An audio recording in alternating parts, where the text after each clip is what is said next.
Mm. So, welcome to this conversation about this new great book. Elizabeth Bechard is here with us. Elizabeth is a coach, a graduate student in public health at the London School of Hygiene and Tropical Medicine, and the author of the book we're discussing today, Parenting in a Changing Climate: Tools for Cultivating Resilience, Practicing Hope, and Taking Action in the Face of Climate Change.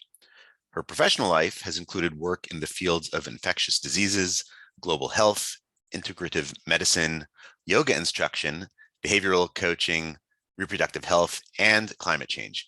She's also the mother of 5-year-old twins, Minnie and Milo, who are the reason she became a climate activist and who inspire her to keep finding ways to show up for the climate movement every day. So we're really glad to have you here. And thanks for the book. Thanks for agreeing to talk to us about it. Let me start off with this question, and I'll say that I wasn't prepared for this book, right? So I think I expected it to be like 99% handbook and 1%, personal stories to make it relatable. And instead, it felt like perhaps 40 to 50% handbook and maybe 50 to 60% personal reflection. And it was very, very personal for folks who haven't yet read it. And honestly, at times a little bit uncomfortable to read. Like I was reading your diary at points, and certainly that's some of its power. That's, I think, what makes it much more interesting than just being a handbook. But I wanted to start out with this question. Can you talk about your decision process to share so much? Was the Yeah. book for you, or was it part of a recruitment technique to get people to take on this parent climate activist task? Why did you choose that angle? Yeah, that's such a great question. And there's a very specific answer, actually.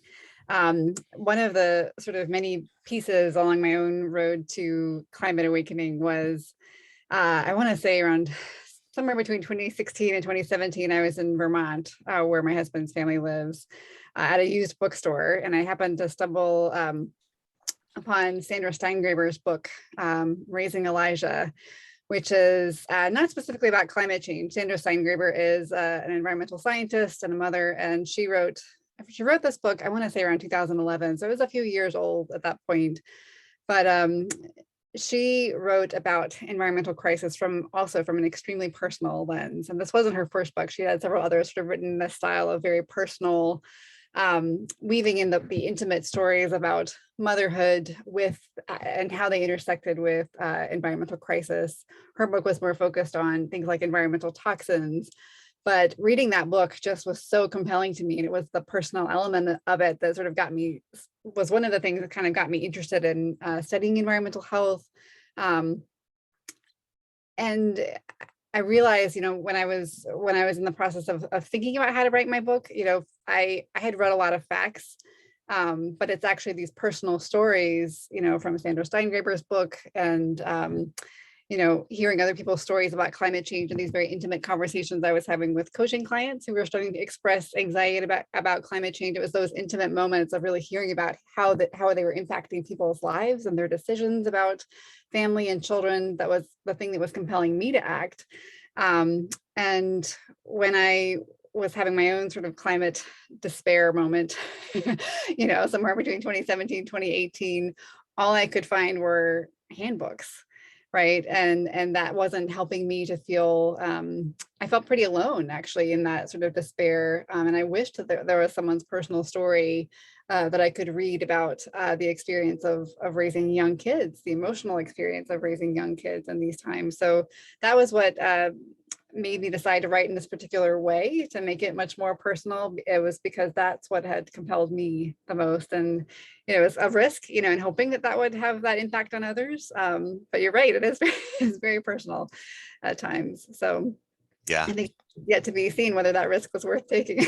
Oh, I think it was. I mean, it's a powerful book. As I said, I wasn't prepared for it, but the message is clear, and the stories you tell resonate. One of the things that you do in the book is you write this. You talk about the power of writing a visioning exercise, what you want to see in a future year, or what you expect to see in a future year.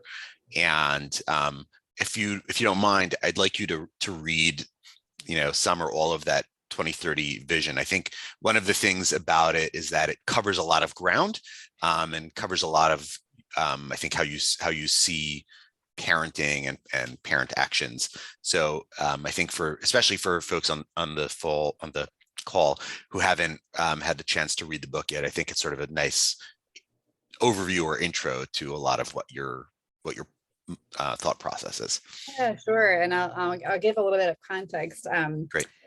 So I'm a coach. I've been a coach for about 10 years, primarily in the health coaching space. And visioning is a tool that we use all the time in coaching. So when you work with a client in a coaching context, one of the first things that the coach will do is ask you to describe your vision for what you would like for your life to look like, or your health to look like, sort of with the understanding that moving towards a positive vision of the future tends to be more effective at motivating personal behavior change than running away from a scary diagnosis or something, that is frightening to you. And so, there are of course times when the prospect of a frightening diagnosis will get you to do something, or, the scary parts of climate change can be very motivating as well. But for, at least with personal behavior change, it's that positive vision of the future that is more likely to get us to take sustainable change and to engage in that over the long term. So I have done sort of this iterative practice for myself of imagining, what it could look like for me to thrive, in the future in the context of climate change. And so this piece of the book is from a chapter on the importance of being able to cultivate sort of a positive narrative around the future as a counterweight, if you will, to a lot of the scary, more negative visions we have that are presented, about the future, and so much of what we see about climate change in the media. I'm practicing envisioning what it might look like to thrive in a climate change future, what it might feel like to live abundantly in a circular economy in the ordinary moments of my future life. I am daring to imagine that life in the next decade could look something like this. It's 2030. We live happily in a modest duplex or triplex, sharing a community garden with a diverse intergenerational cohort of neighbors. We live near family and friends, grateful for a close-by network of childcare support. Our home is close enough to farmers markets and grocery stores to walk or bike to get most of the food we need on a regular basis, and we enjoy sharing a community-supported agriculture box with neighbors every week. We enjoy a plant-rich diet and love sharing food with our friends and neighbors. There is a fluid exchange of loaves of freshly baked pumpkin bread, mason jars full of squash soup and homemade sauerkraut, and summer baskets of cucumbers and tomatoes. The kids help us compost our food scraps, and we use our matured compost to feed the garden. Each home in the neighborhood is outfitted with rainwater collection equipment and solar panels to conserve water and energy. Though setting up this equipment required some initial investment, it was supported by government subsidies so that all households in our community could benefit. Now our water and energy bills are more manageable than they were before. We find other ways to adapt to reduce energy use and changing weather. In the winter, we stay warm with blankets, cozy socks, and chunky hand knit sweaters rather than hiking up the thermostat. When the temperatures soar in the summer, our phones alert us to dangerous heat and air quality conditions, offering clear guidance for how to stay healthy and safe. School hours adapt to allow children to spend much needed time outside early in the mornings. During heat waves, we check on elderly neighbors as a norm, and local governments have clear plans for keeping vulnerable populations safe. Hurricanes come with increasing force, as we knew they would. We have a well-organized hurricane emergency kit that's stocked with everything we might need for weathering a few days of power outages or even an emergency evacuation. In our community, the local government subsidizes hurricane emergency kits for people who might not have the means to purchase supplies on their own. And everyone is connected to mutual aid networks that help to ensure community needs are met during times of crisis and times of stability. Preparing for hurricane season is part of our yearly rhythm, both individually and collectively. It's not exactly fun, but it reduces anxiety to know that we're as prepared as we can possibly be for the worst. Local communities are better prepared for hurricanes than they used to be as well, and local climate adaptation plans include robust support for emotional resilience. Parents and teachers can take free community classes on how to support children through anxiety around natural disasters, and a trauma-sensitive approach to both parenting and teaching has become the norm. Emotional well-being is a central focus of all school curricula now. The twins go to a racially and socioeconomically diverse public school that's staffed with enough well-trained counselors and social workers to support all students. Students learn about climate change, but not without the emotional support to process what they're learning in a way that builds resilience. Classes on climate change and the environment are focused more heavily on solutions than on problems, and all children spend plenty of time outside in school learning to connect with nature directly. Teachers know that children won't learn to protect what they don't love. Alongside history and math classes, students learn about how to be engaged citizens of democracy. They learn about racial and environmental justice. They're taught to be positive change makers, assessed on their ability to think creatively and strategically about real world issues rather than their ability to regurgitate rote facts. In this new model of education, neurodiversity is welcomed as a gift rather than a problem. Children who think differently are exactly what the world needs in this moment in time. Parents have far more support on the emotional resilience front too. As natural disasters come and sea levels rise, as scientists predicted they would, climate anxiety and grief are as common and widely acknowledged as postpartum depression. But there's a wealth of resources to help. Alongside free community classes to help parents learn how to support their children, parents can participate in support groups for themselves. Climate grief is no longer an elephant in the room. It's a normal part of conversation. Collective grief rituals help individuals and families honor difficult losses, freeing up emotional space for continued participation in climate solutions. A strange side benefit of parenting in a climate-changed world is that our parenting has become more emotionally literate. Because we've been forced to confront climate anxiety and grief, we're getting better at navigating other kinds of anxiety and grief as well. Many parents have embraced climate action as a normal part of responsible parenting. Acknowledging that it's a privilege to have the time and space to do so, many parents now belong to local and national climate action groups that encourage continued government action to protect the environment. These action groups explicitly recognize the importance of addressing racial, socioeconomic, and intergenerational justice in all forms of environmental activism. Black, Indigenous, Latinx, youth, LGBTQ+, and female voices are centered. Parents have become a force in seasonal getting out the vote efforts, significantly boosting participation in local elections and primaries. And children happily join the cause, putting stamps on postcards to voters, baking cookies for voter registration events, making vote encouraging signs with crayons and markers. Recognizing the long-term economic importance of having a livable planet, employers offer far more flexibility in hours and work location than they did before. And this makes it much easier for parents to participate in democracy and climate action efforts.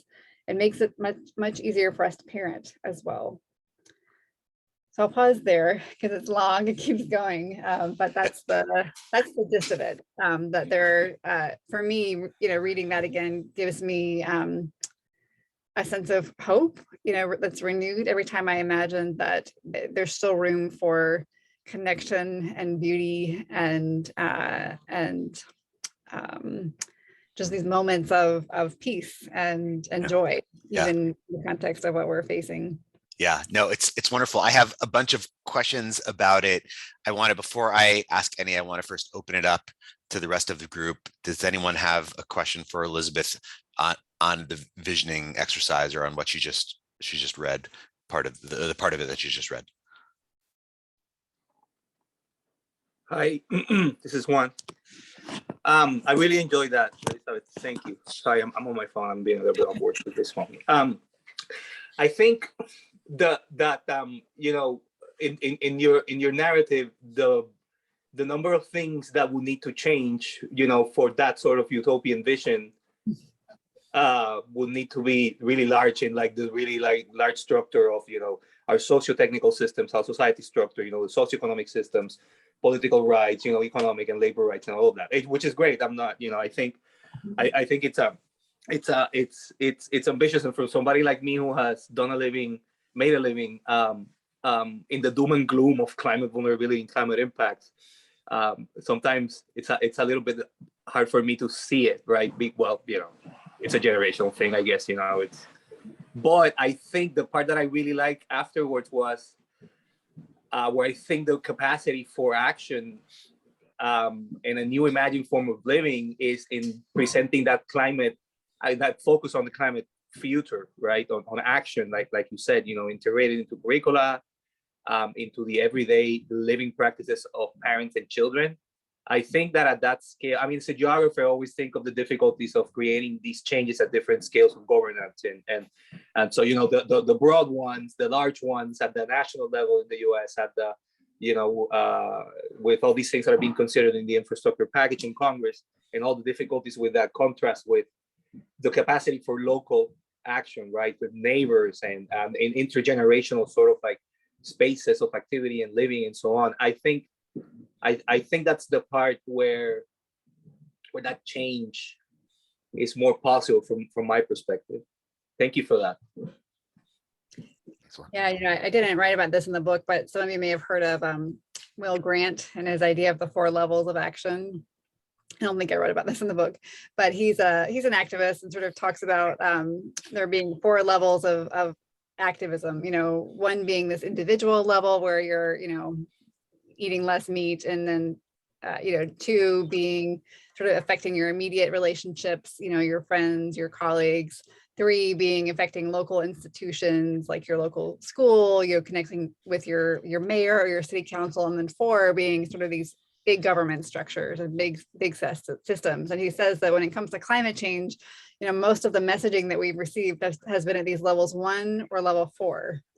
You know, it's either change your diet, you know, recycle more, or like change the whole government. And Right. level 1 often doesn't seem like enough, and level 4 seems so overwhelming, but it's actually at these levels 2 and 3 where we have the most potential for impact. And I think that's what you're speaking to, Juan, is like these, you know, when we're in this community and interacting with our neighbors, that's, you know, where real change actually becomes more possible and where we might have the most influence. Yeah, it makes me think, you know, I mean, I have an 8-year-old and I have a 5-year-old, and the 8-year-old is a voracious reader and came back the other day in school. They were discussing what she referred to as the global warning.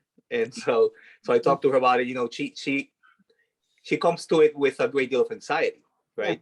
Yeah. It's the kind of thing that she doesn't really want to talk about. If she mentions it, they doesn't want to talk about it. And so I think that there should be a way of not taking away the fear, the anxiety, right? It's not, we're not going to bury that, but take that and turn it into something actionable. You know, like, I mean, we need to give them some hope, right? And yep. I mean, I used the word utopian earlier.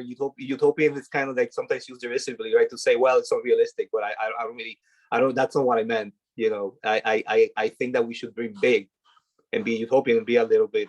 I mean, dream bigger and idealistic, and say, well, and then we need to be able to communicate that to the kids. Because I said to my child, she said to me, I'm afraid of global warming. And I said, well, me too, you know, I'm afraid of it too. And she said, yeah, but you work on that. So tell me, at least you have that. But interesting, there was a study that came out, I want to say in September, that some of you may be aware of, that was the largest study on youth and climate anxiety that had ever been done. There was a team of researchers at a few different institutions who looked at, I want to say 16,000 youth around the world, and they made this sample of youth as representative as they possibly could. So it was from all different parts of the world, you know, not kids who had specifically self-identified as being climate anxious. When the findings were really striking, that, you know, climate anxiety is really high. But the thing that I think was most interesting for parents was that one of the key drivers of anxiety in youth around climate change was government inaction. It was seeing that the grown-ups in their lives, and of course the government and parents are not the same, but, you know, the sort of seeing the people who are supposed to be doing the right thing not do the right thing was actually the most distressing part of the thing. And so I think as parents, when we engage in climate action, you know, whether it's through our careers or alongside of our careers, that I don't think there, I mean, I hope that there will be research on this, but I really think that could have a protective impact on our kids' mental health if they see us showing up to do this work, because I can only imagine how scary it would be to have, you know, to be a young person and to sort of see this scary thing coming, and to have watch your parents just sit by and do nothing, you know. And so another big reason for us to do this. Right. Robin, you have a question. Sure. Elizabeth, thank you again for being here. And I found so many interesting things in your book, and some lines and observations that really rang true. And one of them was, you know, doomsday reporting tends to lead to paralysis and inaction, which I think is very true. And it's probably why a lot of parents don't do anything. It's out of paralysis more than anything else. And you talk about the pathway for going forward in terms of the two-step process of deciding who you want to be, and then proving it with small wins. And so I was thinking about what would those small wins be, and how does that tie to what Parents Climate League wants to do, and how do we provide those opportunities for small wins for parents so they feel like that they can make a difference.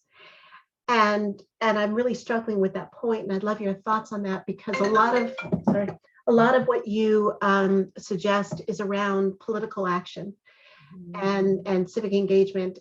And I know in my world, it's difficult at times to go for political action or pursue political action without it being political.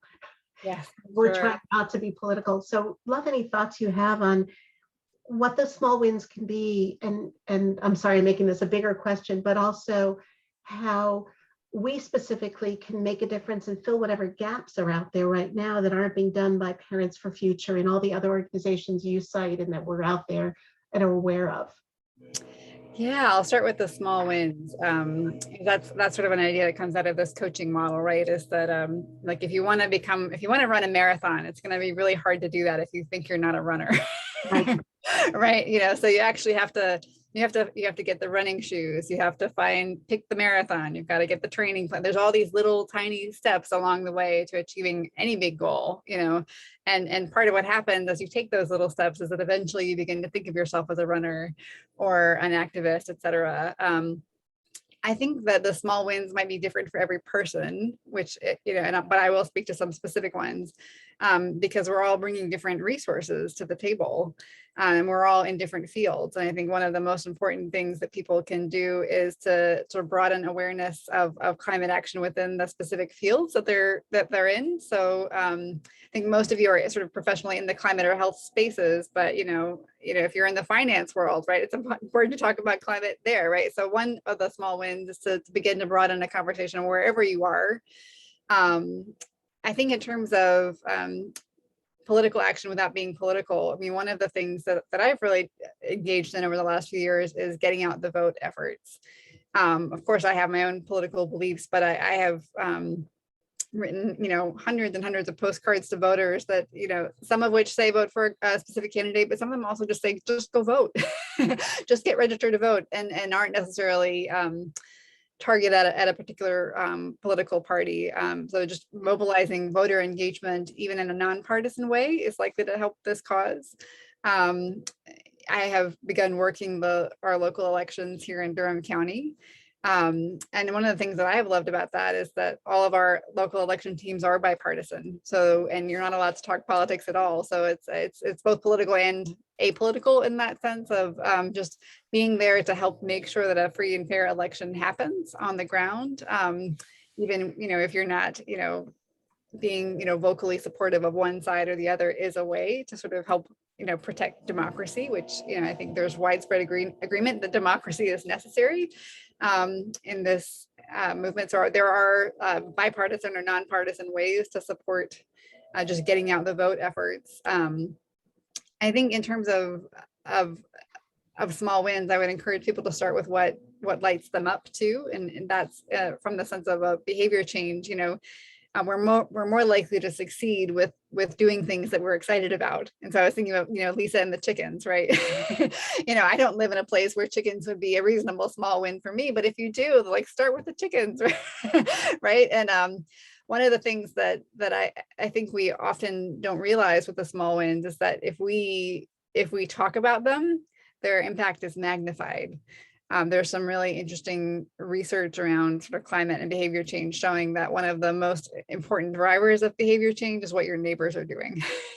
So of climate behavior change, right? So you're more likely to have solar panels on your house if your neighbors do. You're more likely to compost if your neighbors do. So these little things that you can do in your life that might seem tiny become less tiny if you talk about them very intentionally with the maybe with the intention of influencing what the people around you are doing and broadening their awareness. So there's this potential for ripple effect. don't know if I'm forgetting your second question. There are a lot of groups out there that have Yeah. come into existence in the last couple of years focused on parents. And you cite a couple of them in your book.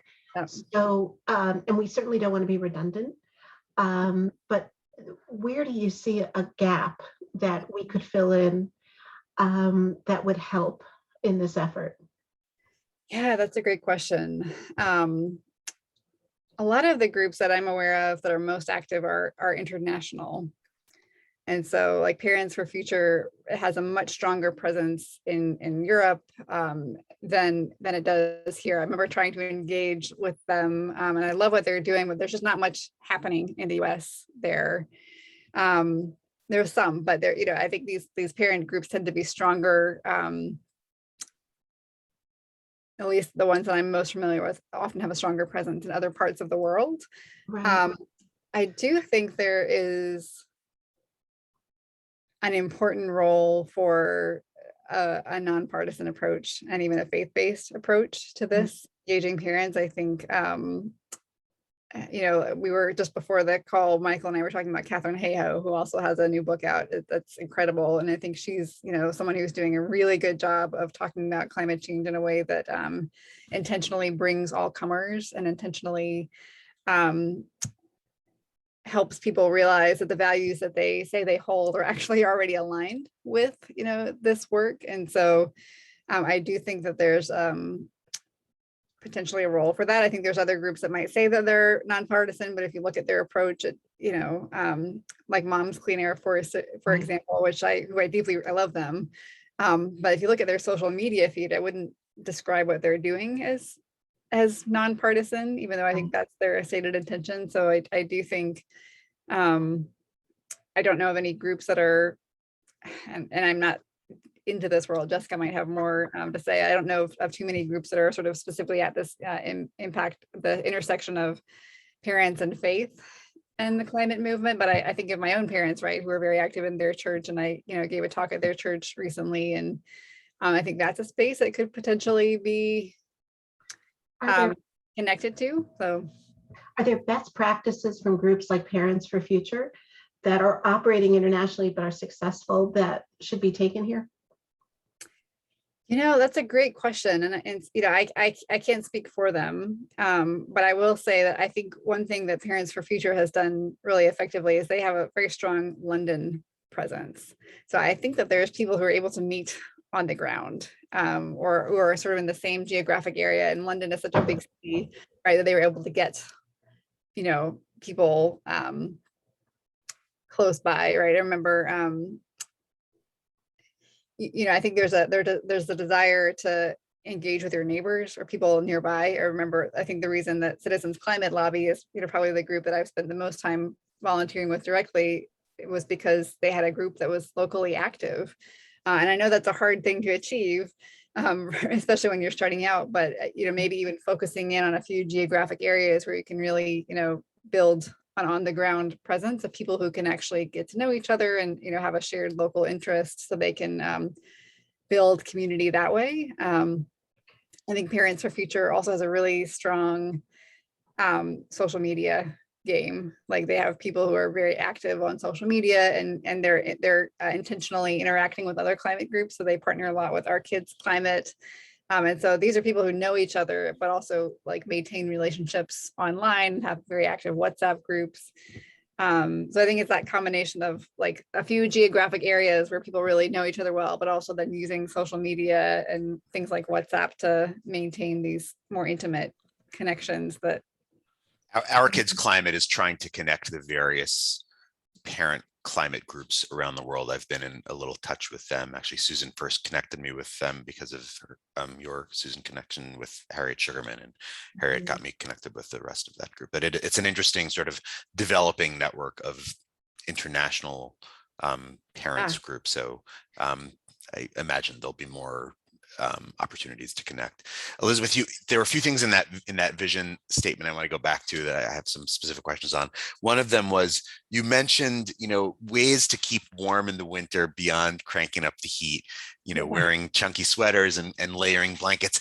And, I'm old enough to remember Jimmy Carter recommending that during the energy crisis of the 80s, and he got a lot of flack for that, right? It was widely disparaged. You know, why would you want us to put on a sweater? And do you think people are ready for sacrifice at this point? Do you think that message is more, people are more open to hearing that kind of message and taking that kind of action?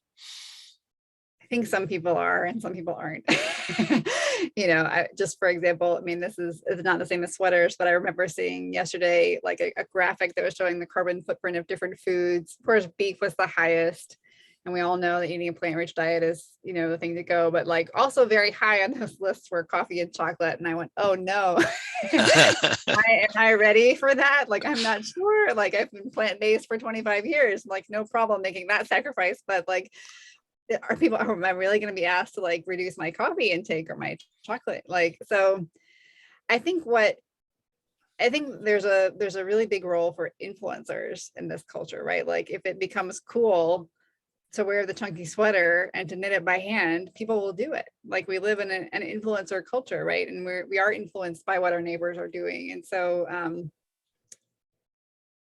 you know, and I think, you know, it's, if it feels fun, if it feels cool, people will do it. And I talk to my kids about that too. Like, and my daughter, who's 5, has gotten really into making climate signs because she loves to draw, but she also like likes this idea of being a protester, right? And we were talking just yesterday about how important it is for it to stay fun. Like if I can sense that it's not going to be fun for her, we're just not going to do it because I want her to associate, you know, change making with things that bring her joy and a sense of power. And I think adults are probably no different, that, you know, if we can make this fun, yeah.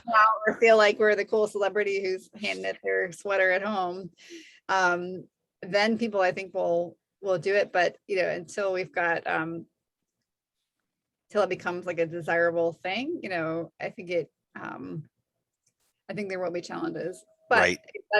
Social change takes time, right? Like it takes catalysts, you know, influential catalysts, people who change trends. And, you know, I think we'll get there, but there may be some sacrifices that are harder to make than others, like coffee and chocolate. I've been mentally processing. That's a hard one for me too. Yeah. How am I gonna do this? You know? But I put, like, for example, like we put carob on my grocery list this week. You remember, like, okay, you know, like there's alternatives, right? Like maybe there's ways to sort of start weaving in alternatives to coffee and chocolate that have a slightly lower carbon footprint. Not that I'm ready to give them up, but it's this process of like dipping your toe into the carob pool. Yeah, right. You know? So I don't know if there's a queue, there's an order if somebody wants to talk about, but I'm sorry. Jump in, go ahead. I think we want to be careful a little bit with the message around sacrifice because you know, this is very unevenly distributed socially and economically, globally and in the country, right? We can't forget that there are communities, namely environmental justice, climate justice communities, mostly low-income people of color who have already been making those sacrifices for a long time, right? This is even before the advent of climate change environmentally, or I mean, before the current footprint of climate change, right? And after it, and COVID, and so on, right? Where many and the sacrifices that communities have been asked to make, you know, in terms of like environmental protections, have been, you know, throwing at them the false choice between jobs and environment, right? And so a lot of communities in the U.S. and globally have already made those sacrifices, and the kinds of sacrifices that a lot of these communities are making or have been asked to make or have had to make are not on, you know, sort of comparatively speaking, luxury commodities like coffee and chocolate, right? I mean, we're talking about water and food and healthcare, and clean air and so on, right? Or even the land itself that's being eaten up by climate change. You know, in the case of a home nation, the Gulf Coast, for example, and the Marshall Islands. So, I think, you know, I think we probably want to have a sort of, there needs to be a recognition that all these impacts and these levels of sacrifice that some communities have had to make are not evenly distributed, right? And that we don't. I mean, I think back to the tropes that were popular in the 90s, like, you know, like the spaceship Earth kind of thing, you know, even the more recent Anthropocene framing, which are a little bit of a slippery slope in presenting a problem, in simplifying a problem and assuming that everybody has the same footprint or the same responsibility. And we know that's not the case, right? Yeah, I mean, that's such a good point about the languaging. And I'm thinking of, I don't know if any of you have read Kimberly Nicholas's book, Under the Sky We Make. She's a climate scientist and recently wrote a book that I've really enjoyed and highly recommend. And she sort of talks about, I mean, of course, these, the impacts of climate change are not evenly distributed. And there's also, I think, like a real need to nudge those of us who do live with privilege and wealth to make changes that are probably going to feel like sacrifices. And I think there's probably a really good case to be made, one, as you're saying, to use a different word. But it's actually like the people who are flying the most who need to reduce their, who need to stop flying, right? It's if people who aren't flying don't need to stop flying because they weren't, right? So it's the people who have the most lifestyles of luxury and privilege actually are, contributing the most to carbon emissions and need to be the ones who are reducing it the most. And how do we motivate them because they have the biggest emissions and therefore the most room for improvement and change. So I've really appreciated her perspective. But I think that I'm not sure that we've got the framing right on that yet. And I appreciate your sort of naming that explicitly, Ron. In a sort of similar vein, one of the things you talk about in the visioning exercise is, part of what you see is a hurricane emergency kit. And I think we have to be honest with people and say that even our best efforts at fighting climate change, they're not likely to eliminate all increases in risk, and we're not going to eliminate all these disasters. And how has that message been received, whether you're talking to kids or parents? How do you say, yeah, we really need to fight this, but we're not, there's still going to be some really bad parts of our future? Yeah, it's hard. I think a lot about what's the best way to talk to children about this, right? And I have bought several books on floods for my kids, thinking, and kind of had this debate with myself, for example, like, is it better to introduce my kids to a book that might show kids evacuating from a flood now, before that's something that's part of their reality, or do you wait until they're in a recovery process from that? There's a researcher named Britt Ray who writes an amazing Substack newsletter called Generation Dread, and she wrote an issue sort of about the idea of embodying the perspective of a future survivor, basically, right? That we all sort of need to sort of imagine ourselves as survivors of future disasters. It's something that probably, many of us will face in our lifetime at some point, is, being in a community that faces a wildfire or a flood or a devastating heat wave. I think those things are very hard for us to think about. It's hard for me to think about. But I know that, at least for me, feeling like I'm as prepared as I can be, and, as connected within my community as I can be, is one of the things that helps me to reduce anxiety. Because I don't have complete control over what the weather does, right? None of us do. And so I think that is a hard one for people to take in. But at least I'm holding the perspective that, at least what I'm doing with my own kids, is to try to give them, in context that feels safe and supported, like reading books that sort of introduce the possibility of, like, floods can happen, right? And so that it's something that they have seen about and had the chance to talk to me about before it happens to them. I'm not a child psychologist. I don't know if that's the best approach or not, but it's the approach that feels intuitively right to me. And I think if I were a child, I would kind of want to have some preparation. Right. Yeah, I don't know. It's a hard question to answer. Thanks. So it's 10 to noon here on the East Coast. I actually have a bunch more questions, but I know that there are folks on the call who've not yet had a chance to ask you something. So I don't know. I'd like to open it up if Greg, Jessica, or Susan, if you have questions you want to ask of Elizabeth. I don't want to monopolize all the time here.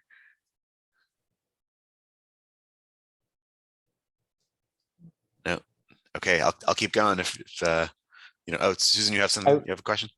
Go ahead. You're on mute. Susan, you're on mute. I know I am on mute, but you cannot hear me, can you? Now I can hear Oh, you. now Yeah. you can. Yeah. Okay, I was chatting with Greg about this. So Oh. because because my microphone, for some reason, I've tried to ask a couple of questions and make a couple of comments, but you don't hear me, and I use my Puerto Rican hands, and you don't pay attention. I'm joking. No. And actually, Lo siento. no, tranquilo. No, real quick. Elizabeth, this has been very inspiring, and I want to say thank you, because every conversation that we bring to the table about climate change makes us stronger, right? So bringing this conversation to the parents, to the public, from a personal perspective, that we've learned that sharing our story is one of the most powerful ways to help people or sway people or make people reflect. I think that is great. So I want to say thank you for that. Really honored. Real quick, the issue of responsibilities, I struggle with that a lot because I work with people with very limited resources, and I work with people that are in a very privileged position. So to those in the privileged position, I talk about responsibility, and I drop a heavy load of responsibility on their shoulders. To my patients that struggle to get money to come to the medical center to see me, I talk about adaptation. And I try to give them some knowledge to empower them, because at the level that they can, if they have that information, they may do something. But I agree that the responsibility is ours, and we need, all of us here, and I tell the medical students and the residents, you guys are in a position of privilege. This is your doing. Every decision that you make is affecting the future of people at the personal and community political levels. So that's how I think that I've managed to handle that divide. But thank you. Yeah, I mean, that's a really such an important perspective, and I mean, I feel that on a very personal level, right? I think there's this phrase probably from the Bible, right? To whom much has been given, much is expected. And that's certainly an applicable lesson in the climate movement. Thanks. Jessica or Greg, anything for Elizabeth? Hi, Elizabeth.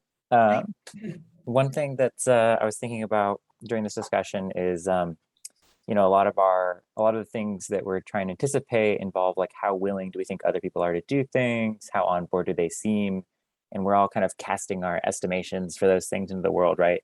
There are some polls, and they're actually like fairly optimistic, I think, in terms of like how those come back to us. And one thing in my research I've noticed is that people systematically underestimate how much they think other people are willing to do things for climate change, or how much they're concerned about it, for instance.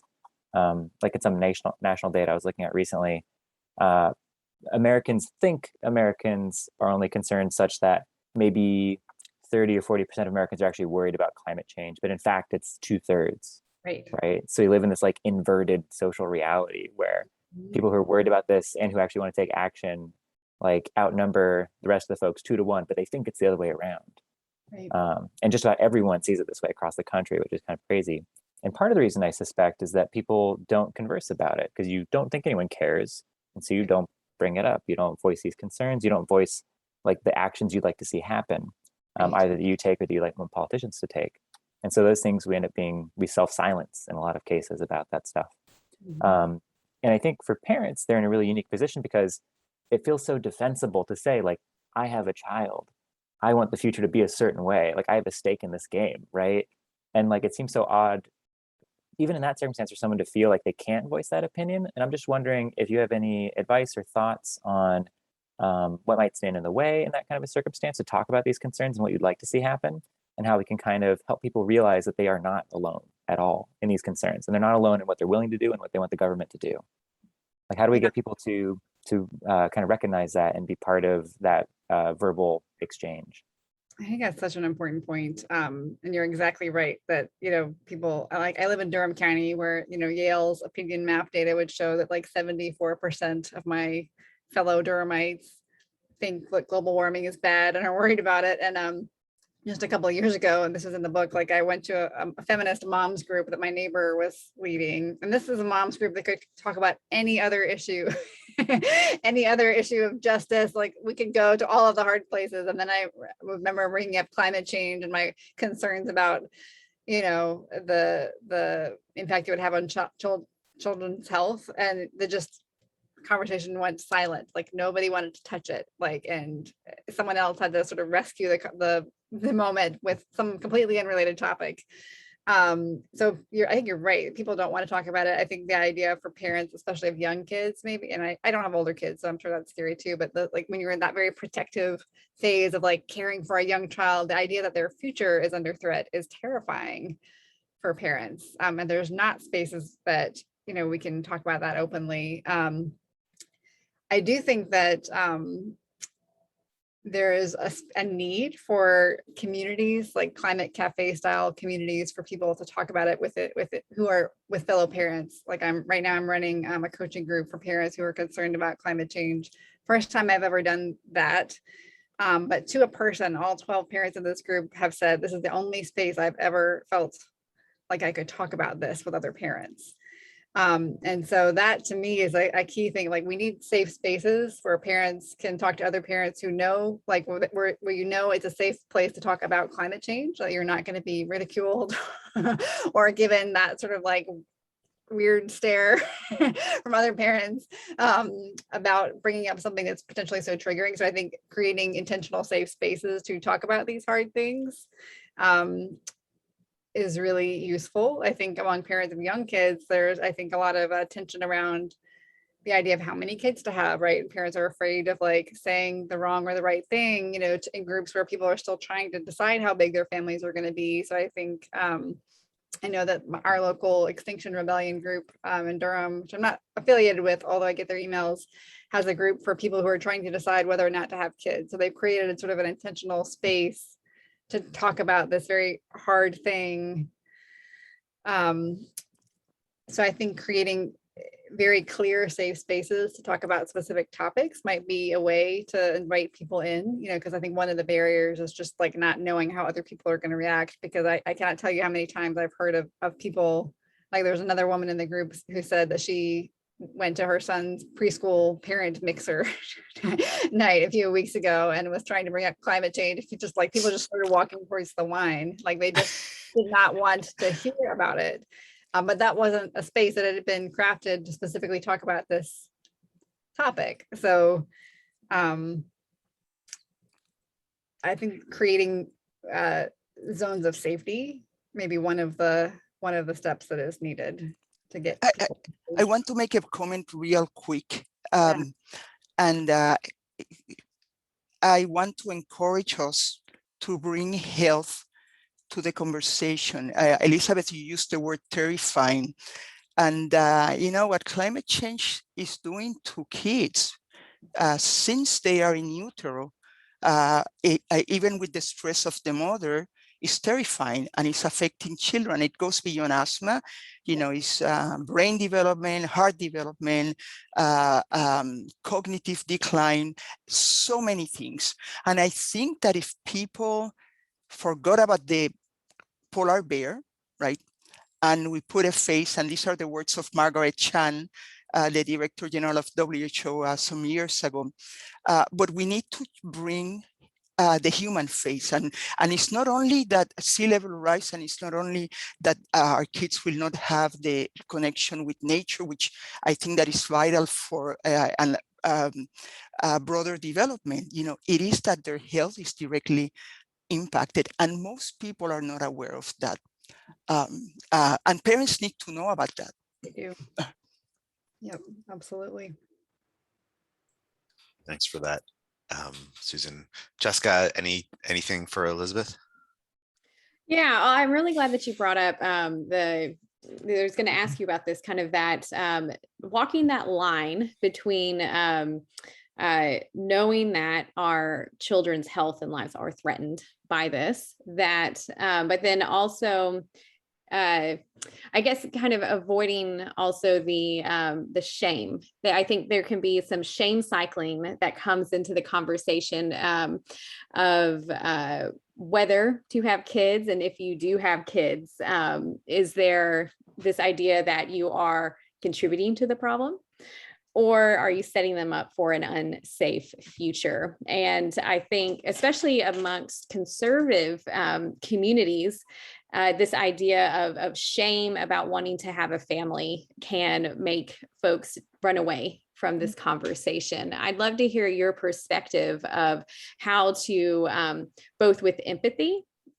recognize the fear that many who are climate aware have for their kids, or this idea that you are being a bad steward by having a large family, but then also making sure that we don't shame people as well.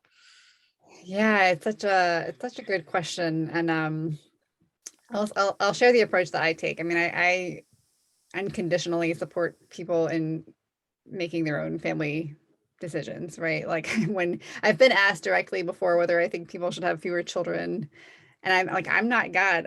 It's not up to me to decide, right? And it's really, it should be a personal decision. It gets, ethically very complex very quickly to try to sort of say, whether people should or should not have more kids. I think one of the things that I tried to do in the book, I personally, for many reasons, climate change being a big one of them, chose to not to have a third child, even though under other circumstances I might have wanted one. But what I wanted to offer in people in the book was, I think no matter which choice we make around children or choices, like, there's going to be grief with every path. And I think we need models for grieving the futures that aren't going to be.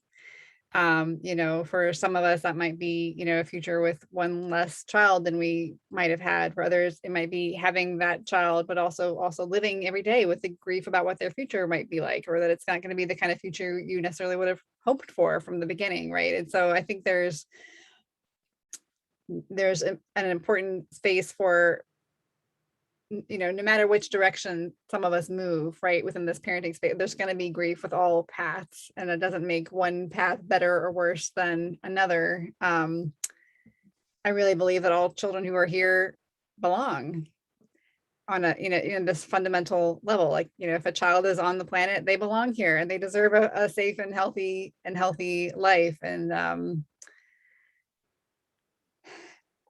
I think there is a space too for just acknowledging that the shame is real, right? And so rather than trying to pretend that it's not, or try to dance around it, I find it helpful to just embrace the negative emotions and dive fully into them and welcome them as just part of the human experience that you're having at this moment in time on the planet, and make space to grieve that this is part of your parenting experience, that it is so complicated, right? Like, I've heard other parents express this sense of indignation and rage that we have to deal with these levels of grief and fear about the future. No, we shouldn't have to. Nobody should have to. And yet the reality is that we do.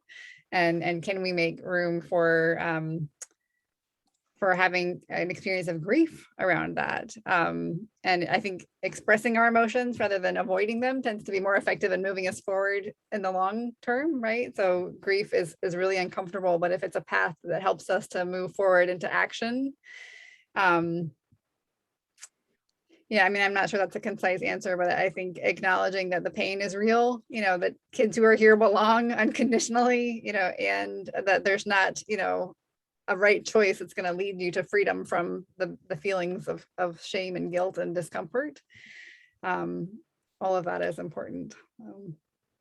I see that we're over time, but I think I want to say that in regards to family size, to size of the population in the household, in the country, on the globe, I think here this is another place in which we need to be keenly aware that the argument that that population should be reduced as a solution to climate change is another false solution to climate change that goes back all the way to the Malthusian argument of reducing population. which, as we know, is a very it has underpinnings in very racist and eugenicist sort of. Yeah.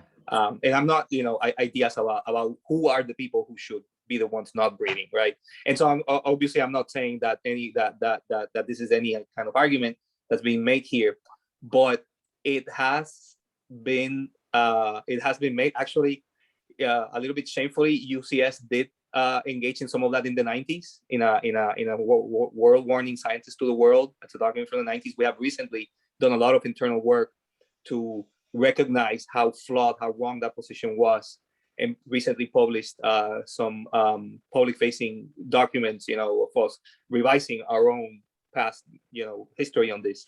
Yeah. Anyway, I'm saying all of this because where we should be pointing out, and you are a really good messenger, Elizabeth, that through your book and through your practice, a lot of people listen to, and I think it would be a really good service to provide and communicate the idea that we need to be looking at the specific distribution or consumption patterns, right? That of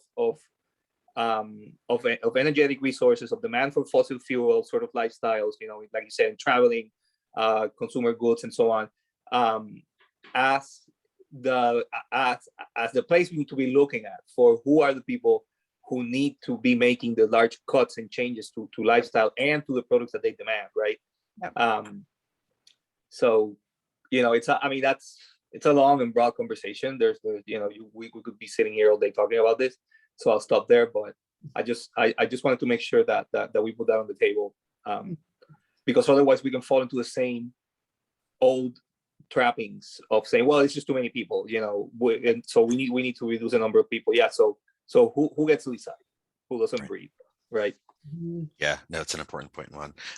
Do folks have time to keep going a little bit? Elizabeth, this is mainly for you, but if other people need to drop, then we'll close the call. I've got one more question I'd like to ask, but do people want to, are you able to stay on for another, 5 minutes or so? More, yeah. Mm-hmm. Okay, wonderful. Thank you. So towards the end of the book, I was going to read the section, but I'll just describe it a little bit.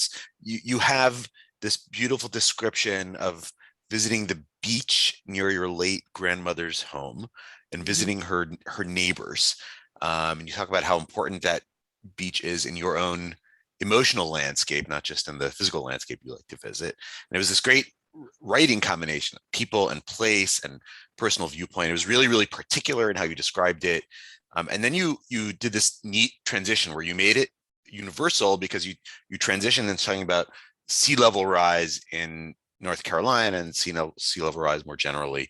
And I found that transition to be a really, really powerful technique. One of the things that I'd like to be able to do with Parents Climate League is, we want to be very, very local in how we operate. And part of that is because we want the power of knowing that your neighbors are interested in this too, but also it's to sort of show the landscape. And so I'm wondering if you have used this technique of talking about emotional landscape and physical landscape to motivate people. It's sort of like a visioning exercise in and of itself, like to describe a personal or deep relationship they have with a place that might change over time. Is that something you've done in your coaching work? Is that something that would work?